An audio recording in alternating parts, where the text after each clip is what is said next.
Une thématique qui est particulière et assez complexe en recherche clinique. Donc c'est pas simple, mais justement c'est ce qui est intéressant aussi. Ce que recherchent aujourd'hui les équipes d'unités d'hospitalisation pour enfants, c'est d'avoir un outil qui les aiderait à éviter cet écartement complet du groupe. Et l'objectif, c'est de les aider à réguler leurs émotions. Alors, je suis Caroline Alix-Bégac, responsable de l'unité de recherche clinique au groupe hospitalier Littoral Atlantique.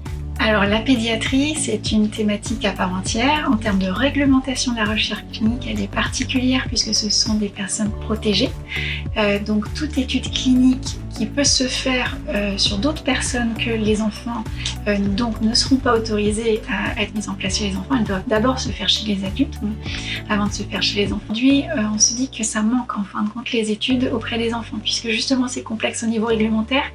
Les gens ne se lancent pas facilement sur cette thématique-là et on manque de données chez les enfants. Alors c'est particulièrement vrai pour les médicaments, puisque les médicaments sont d'abord testés chez les adultes avant d'être testés chez les enfants. Et d'ailleurs, il y a plein de médicaments qui sont mis sur le marché pour lesquels il n'existe pas de formulation pédiatrique. Et donc concrètement, ce que font aujourd'hui les médecins, c'est d'utiliser les médicaments adultes en réduisant la dose. Et puis il y a tout ce qui est pratique de soins, où là il y a tout un champ d'exploration à faire avec les enfants qui se développe de plus en plus avec la recherche paramédicale.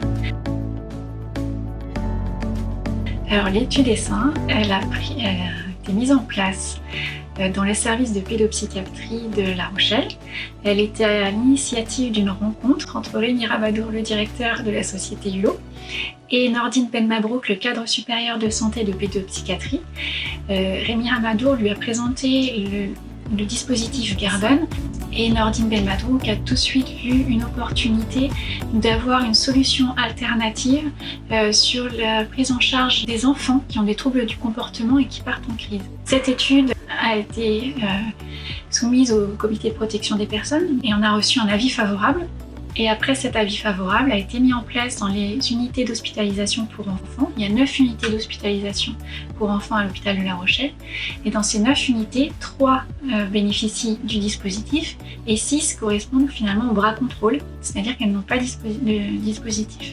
Il y a des séances de groupe qui sont organisées et l'objectif, c'est de les aider à revenir à une phase d'apaisement et à pouvoir réintégrer le groupe. Et donc quand l'enfant part en phase d'agitation, il n'arrive plus à réguler ses émotions. Et ce qui est fait dans les autres unités qui n'ont pas le Garden, c'est qu'ils sont exclus du groupe. S'ils partent en agitation trop importante, ils peuvent même carrément être mis à l'écart dans une autre pièce. Et donc ce que recherchent aujourd'hui les équipes d'unités d'hospitalisation pour enfants, c'est d'avoir un outil qui les aiderait à éviter cet écartement complet du groupe, même cette sortie carrément de la salle pour éviter ce sentiment d'exclusion, ce sentiment un petit peu difficile à vivre et pour l'enfant mais aussi pour le soignant qui lui a l'impression d'être en échec thérapeutique, de ne pas avoir réussi à apaiser l'enfant. Donc l'objectif du Garden, ce serait d'aider à réguler cette émotion et à permettre à l'enfant de retourner dans le groupe. Le critère de jugement principal, donc ce qui va nous permettre de déterminer si oui ou non le Garden a un effet, c'est le nombre de crises, le nombre de phases d'agitation qui ont nécessité de sortir l'enfant du groupe, s'ils ont pu réintégrer le groupe, donc le nombre d'enfants qui ont pu réintégrer le groupe malgré cette phase d'agitation. Et on va le comparer entre les unités qui ont eu le Garden et les unités qui ne l'ont pas eu. Mais il va y avoir d'autres choses qui vont être évaluées à côté, c'est de savoir si l'enfant adhère facilement au Garden, s'il n'y adhère pas trop, s'il ne fait pas exprès aussi, partir en phase d'agitation pour y avoir accès. Donc c'est plein de petites choses comme ça qui vont être évaluées grâce à cette étude.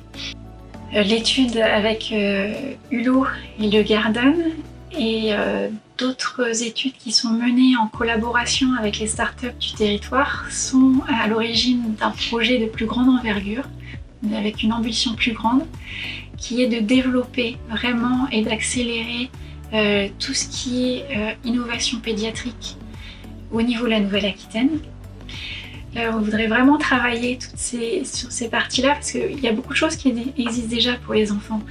Il y a tout ce qui est partie éducation nationale, il y a toute la partie pédiatrie à l'hôpital, il y a beaucoup de choses, mais finalement, toutes ces personnes-là ne se rencontrent pas forcément, ne réfléchissent pas en cohérence, ensemble, sur des problématiques particulières. Et parfois, les parents peuvent se retrouver en difficulté notamment pour le parcours de soins. Donc c'est ce genre de projet qu'on aimerait améliorer. C'est un exemple de type de parcours que l'on souhaiterait fluidifier et faciliter pour les enfants.